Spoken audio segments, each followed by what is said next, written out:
Hi, I'm Joan Cartan Hansen. Welcome to our D4K web-only show. Joining me now to answer your questions about electricity are John Gardner, Professor of Mechanical and Biomedical Engineering at Boise State University, and Kip Sykes, Operation Analysis and Development Manager for Idaho Power. Thank you both for being here. I appreciate you joining us. Thank you. Glad to be here. And joining us in our Studio A here at Idaho Public Television are the students of Nadine Chafee's 3rd, 4th grade GATE class from Valley View Elementary. Thanks for being here. Okay, let's go to your questions.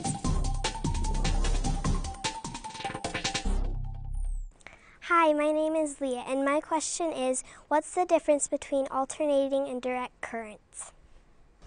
Yes, the difference between alternating current and direct current, or DC, is direct current the electrons only flow in one direction, whereas in alternating current, they actually flow back and forth. In North America, 60 times per second, they change directions. Katie would like to know, how is lightning attracted to shiny things? So lightning is attracted to any object that has a different charge than the charge that's in the clouds, and it's usually something that's metallic. And it turns out that things that are shiny are also generally made of metal, and those are good conductors of electricity. So the lightning is going to be attracted to something that's metal and something that's close to the cloud, or closer to the cloud than anywhere else. So it's not just shiny things. They'll also be attracted to the tops of trees, or maybe even people who are out in the middle of a field. But we make lightning rods out of metal, put them very high, so that's the first thing the lightning hits, and then we connect that lightning rod with a big wire all the way down into a stake that's driven way in the ground to dissipate that electricity and make it go away without damaging anything. Molly asks, how does electricity travel through wires? Well, Molly, the way electricity travels through wires is much like water goes through a garden hose, if you've ever experienced that. Is the electrons are really the electricity that's moving through the wires, and they bump along from atom to atom in a conductor. The electrons are free to move. So they push each other along just like water goes through a garden hose. Josie asks, how far can electricity travel? Josie, that's a great question, and it's a little complicated to answer, but generally speaking, it can travel very long distances. The problem is the further it travels, the more energy we lose along the way, because the wires are getting a little bit hot along the way, and some of that electricity is turning into heat.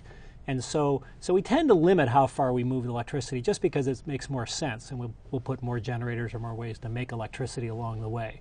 But generally, probably it can travel several hundred miles, but we try to keep it shorter than that. Sarah wants to know, how does a battery store electricity? Well, Sarah, there are a number of different types of batteries. So there are chemical reaction batteries in which there is a reaction that different elements interact with each other through a chemical reaction that free up electrons and push them through, such that when you throw the switch, then the electrons move.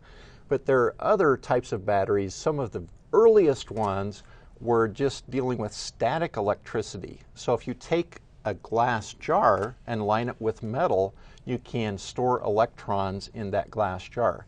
It's not a very good battery, but it's another way to think of it. Hi, my name is Chandler, and my question is, how do GRO mills help make electricity? So Chandler, that's a great question, and like the previous questions about tidal power, it's about experimental ways of creating electricity using renewable energy. So there's plans and thoughts of taking windmills, wind turbines, and flying them up into the higher altitudes where it doesn't make sense to make the towers that tall, but they'll either put them on big kites or next to balloons and anchor them to the ground with big cables. And the reason you want to do that is because the wind is always stronger the higher up you go.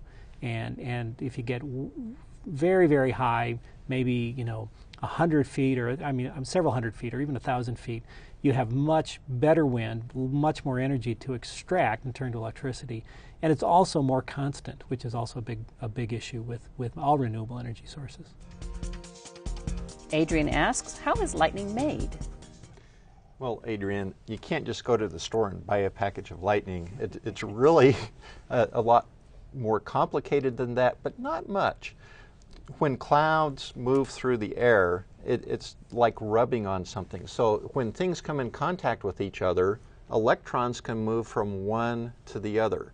So as clouds rub against other clouds and just in general the winds in the upper atmosphere, electrons build up and you get a lot of electrons which are negatively charged and other things are positively charged. And you get a difference between those so that they want to collapse, and that's the lightning bolt, the big zap, is to equal out the potential again. So there's not pluses and minuses. Everything wants to be happy neutral. My name is Aubrey, and my question is, how do you collect tidal electricity?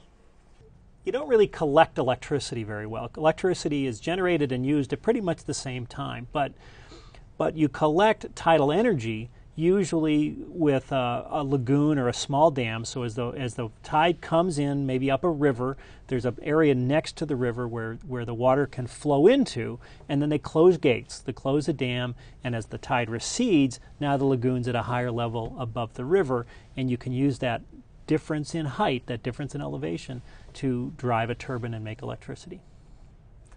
I'm sorry, but we've run out of time. Thanks to John and Kip for answering questions today. Appreciate it. Thank you. Thank you. And also thanks to Nadine Chafee's class for providing us with questions. Thanks, guys. If you want to learn more about electricity, check out the electricity area on the D4K website. You'll find facts, links, games, our electricity broadcast show, and lots more. And every week, check out my blog for the latest kids science news. Thanks for joining us for this D4K Web Only.